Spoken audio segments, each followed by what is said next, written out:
नमस्ते सदावत्सले मातृभूमि। हम लोग डिस्कशन करने जा रहे हैं उत्तर प्रदेश सरकार की, यानी कि उत्तर प्रदेश सरकार की कैबिनेट ने एक अप्रूवल दिया है और वो अप्रूवल है Uttar Pradesh digital media policy 2024 UP DMP, इसको शॉर्ट में कहते हैं यूपी डीएमपी 2024। अब इस विषय पर जब से ये घोषणा हुई है तब से लगातार इस पर, मतलब ये तो एक रेवोल्यूशनरी कदम है जिसका प्रभाव और दुष्प्रभाव पूरे देश पर पड़ने वाला है। अपोजिशन पर बहुत बड़ा प्रभाव पड़ने वाला है। डिजिटल मीडिया का इस्तेमाल करने वाले लोग, डिजिटल मीडिया का इस्तेमाल करने वाले लोग से मतलब है कि जो इन्फ्लुएंसर हैं, इन्फ्लुएंसर मतलब यूट्यूब पर काम करते हैं, यूट्यूब पर अपनी बात कहते हैं, फेसबुक पर अपनी बात कहते हैं और इंस्टा पर अपनी बात कह रहे हैं, एक्स पर अपनी बात कहते हैं या कोई और इस प्रकार का सोशल मीडिया प्लेटफॉर्म है उस पर अपनी बात कहते हैं, तो वो उनको इन्फ्लुएंसर कहा जाता है कि भाई ये लोगों को इन्फ्लुएंस में लेते हैं, लोग इनके इन्फ्लुएंस में आ जाते हैं। अब ये जो अनड्यू इन्फ्लुएंस एक शब्द इस्तेमाल होता है कॉन्ट्रैक्ट में, और अनड्यू इन्फ्लुएंस ये कहा जाता है कि अगर असम्यक असर, अब इन्फ्लुएंस का मतलब असर है और अनड्यू का मतलब अनफेयर असर है, यानी कि अगर असम्यक असर के माध्यम से कोई कॉन्ट्रैक्ट किया जाता है, कोई बात की जाती है, तो वो सदैव कॉन्ट्रैक्ट परफेक्ट कॉन्ट्रैक्ट तो हो गया, लेकिन वो कॉन्ट्रैक्ट जो है वो क्वैश करने लायक होता है, यानी कि क्वासी कॉन्ट्रैक्ट उसको कहते हैं। अब क्वैश करने लायक होता है का मतलब ये है कि अगर इनमें से कोई भी पार्टी अपनी बात, अब कोई भी पार्टी इस पर मुखर जाए या इस पर पॉइंट लेकर आए और ये घोषित कर दे कि ये इन्फ्लुएंस में लिया गया, अनड्यू इन्फ्लुएंस में लिया गया एक कदम है या कॉन्ट्रैक्ट है, तो ऐसा कॉन्ट्रैक्ट वॉइडेबल कहा जाता है और वो शून्य हो सकता है। अब शून्य घोषित हो सकता है। अगर कानून की दृष्टि में इसको देखोगे तो मेरा मानना यह है कि उत्तर प्रदेश डिजिटल मीडिया पॉलिसी 2024 निश्चित रूप से कोर्ट में चैलेंज होगी। अब इसके पीछे विपक्ष का जो मानना है, उनका कहना है कि आर्टिकल 19(1)(a) का उल्लंघन है। आर्टिकल 19(1)(a) का उल्लंघन मतलब freedom of speech and expression.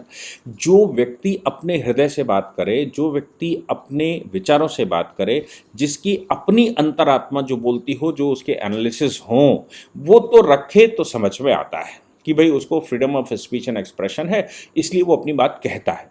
लेकिन अगर इन्फ्लुएंस में कहे तो फिर सवाल इसमें ये नए पैदा हो रहे हैं। विपक्ष कह रहा है कि ये पूरे के पूरे स्पीच एंड एक्सप्रेशन को ख़त्म करने वाले, लेकिन मेरा मानना है कि जो उत्तर प्रदेश सरकार है, उत्तर प्रदेश सरकार ने पॉलिसी में ये बात की घोषणा की है कि वो लोग जो सरकार की नीतियों का प्रचार करेंगे, क्योंकि सरकार का अपना इंफॉर्मेशन का बजट होता है, सरकार का अपना एक पब्लिसिटी का बजट होता है। केजरीवाल उसके महारथी हैं, हम सबको मालूम है कि केजरीवाल उसके महारथी हैं, और केजरीवाल की महारत इसमें है कि वो इन्फ्लुएंसर को पकड़ते हैं। केजरीवाल की महारत इसमें है कि वो काम से ज़्यादा बजट प्रचार में निकालते हैं। हालांकि किसी भी कानून में, किसी भी सरकार की पॉलिसी में उसके साथ एक बजट अलॉट होता ही है कि लोगों को इन्फॉर्म किया जाए, लोगों को उसमें एजुकेट किया जाए और उसकी पब्लिसिटी की जाए, तभी तो लोगों को लाभ मिलेगा योजना का। तो यहाँ पर अब ये जो अटकने वाला है वो ये है कि क्या इन्फ्लुएंसर, या मैं कहता हूँ कि जो लोग के साथ एक कॉन्ट्रैक्ट होगा वो लोग, एक तो एम्प्लॉयमेंट मिलेगा, सरकार ने कहा है, इसमें कोई शक नहीं, लेकिन क्या वो लोग पक्षपात के दोषी होंगे? क्या उनके ऊपर ये प्रश्न खड़ा हो जाएगा? बहुत बड़ी तादाद इसमें ये भी करने वाली है कि भाई सरकार को अप्रिशिएट किया जाए और पॉलिसी के साथ साथ सरकार की वाह की जाए तो उनका प्रचार हो।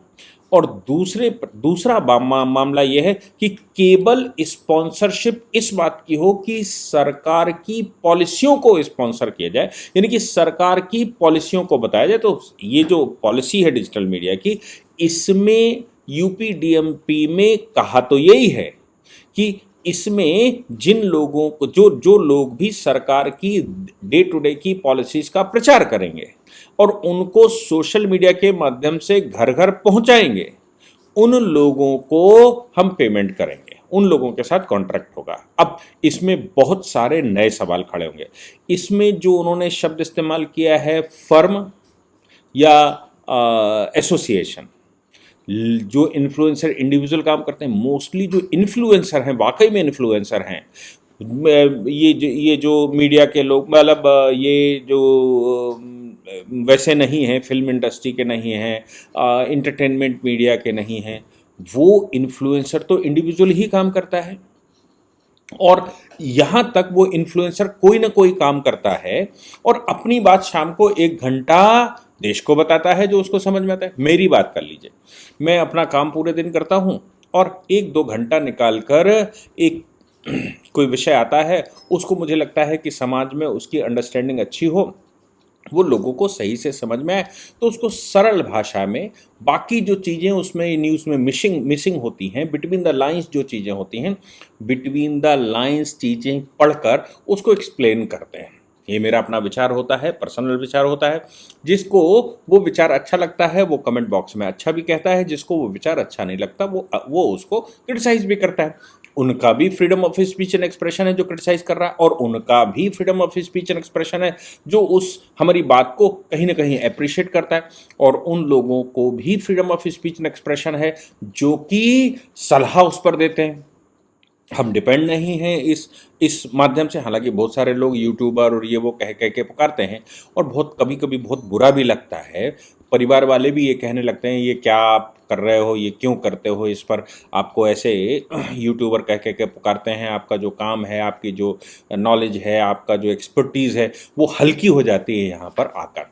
मेरा मानना बिल्कुल साफ है कि जो मेरे मन में आता है, मैं ज़्यादा से ज़्यादा लोगों को बौद्धिक, संघ में एक चीज़ होती है कि भाई 500, 700, 1000 लोग इकट्ठे होते हैं, कोई एक विषय का एक्सपर्ट आता है, वो एक उस पर बौद्धिक देता है और फिर सब मिलकर भोजन कर लेते हैं।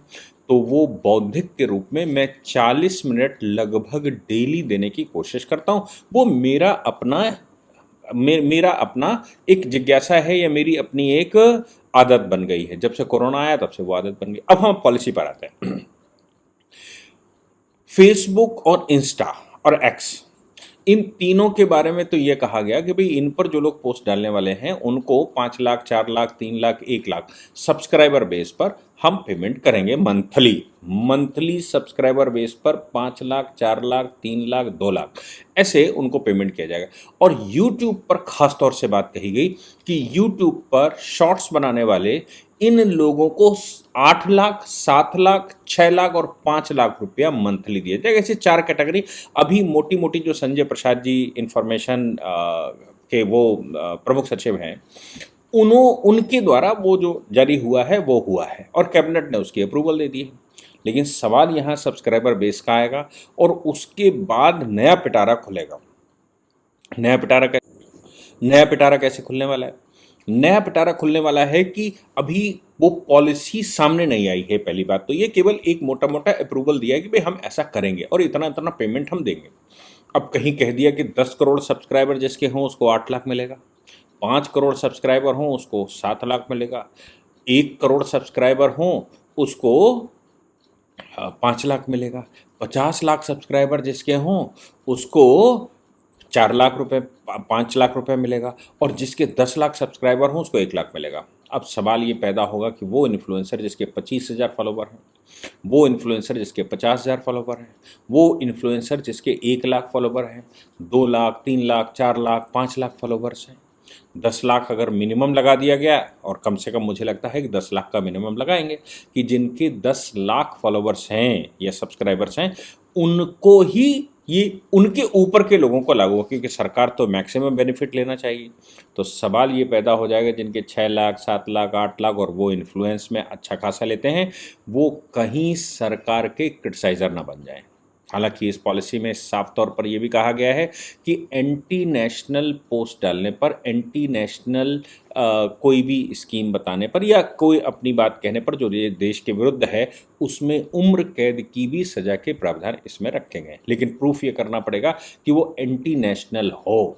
एंटी नेशनल का मतलब सिर्फ ये नहीं कि उसने अपनी क्रिटिसाइजेशन में बात बता दी, एक एनालिसिस कर दी। एंटी नेशनल को उम्र कैद की बात आती है।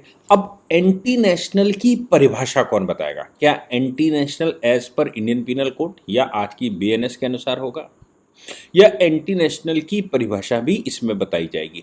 ये बहुत सारे प्रश्न खड़े होंगे। दूसरी बात ये भी है कि अगर एक सरकार इसको लागू करती है तो क्या देश की सभी सरकारें लागू करेंगी, और देश की सभी प्रदेश सरकारें और केंद्र सरकारें लीगली इसको लागू करती हैं कि हम इतना पेमेंट उनको देंगे, रोजगार बढ़ाएंगे, तो मुझे लगता है कि हमारे देश में सोशल मीडिया का काम बढ़ने वाला है, और ये भी हो सकता है कि लोगों का विश्वास सोशल मीडिया पर खत्म होने वाला है।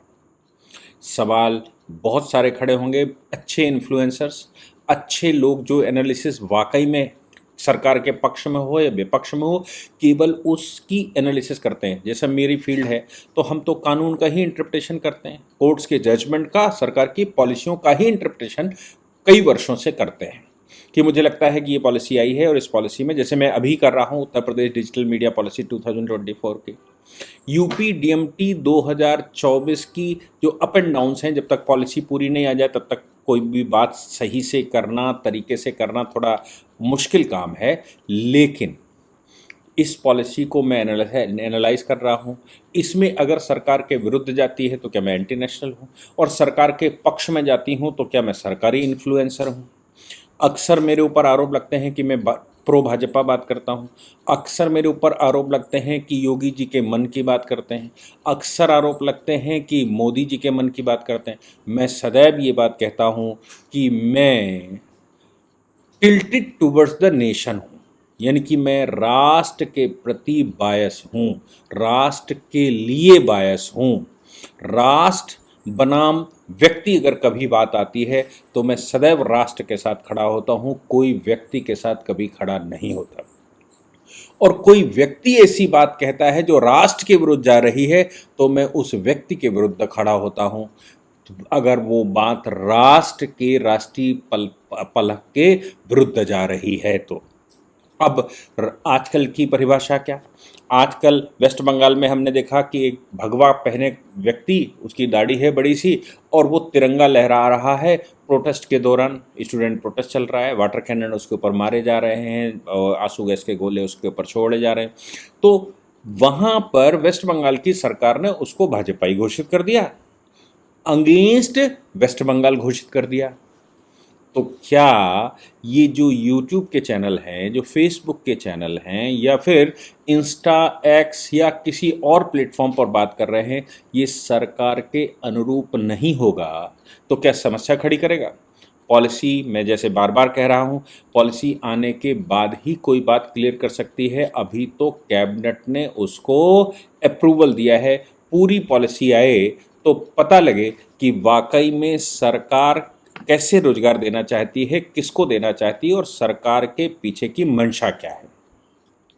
सरकार की मंशा अगर स्वच्छता के साथ है कि वो केवल पॉलिसी पर ही स्पॉन्सर करना चाहते हैं, भाजपा पर नहीं, किसी व्यक्ति का नहीं, किसी संस्था का नहीं, केवल सरकार की पॉलिसियों पर जो स्पॉन्सरशिप होती है, जो एडवर्टीजमेंट वो देते हैं, अखबारों में देते हैं, टीवी पर देते हैं, होल्डिंग लगवाते हैं, बैनर लगवाते हैं, कार्यक्रम करके बताते हैं, वो पैसा उन संस्थाओं की बजाय, उन संस्थाओं के साथ साथ क्या यूट्यूब वगैरह चलाने वाले लोग अगर उसका अच्छे से इंटरप्रिटेशन करते हैं तो उनको देने का है।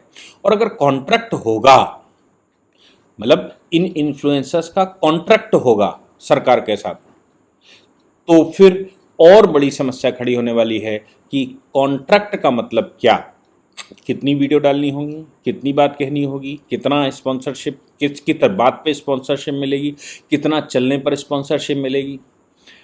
अगर ये पॉलिसी सही से एग्जीक्यूट होती है, सही पर्पस के लिए एग्जीक्यूट होती है, सरकार का पक्ष रखती है, मतलब सरकार की पॉलिसियों का पक्ष रखती है और देश को बता पाती है कि सरकार क्या कर रही है, तब तो इसको सैल्यूट किया जाना चाहिए। क्योंकि सबसे बड़ी समस्या हमारे देश में ये है कि सरकार की पॉलिसी, सरकार के पास पॉलिसी तो है लेकिन उसका लाभ लेने वाले व्यक्ति को जानकारी ही नहीं है, उसका प्रोसीजर नहीं मालूम है, कहाँ जाए ये नहीं मालूम है, कैसे अप्लाई करे ये नहीं मालूम है, किसको अप्लाई करे वो नहीं मालूम है।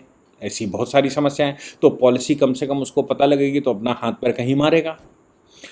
तो मैं कहता हूं कि अगर सरकार की पॉलिसियां ज़्यादा से ज़्यादा लोगों को पता लगे, ये बहुत स्वाभाविक अच्छा कदम है।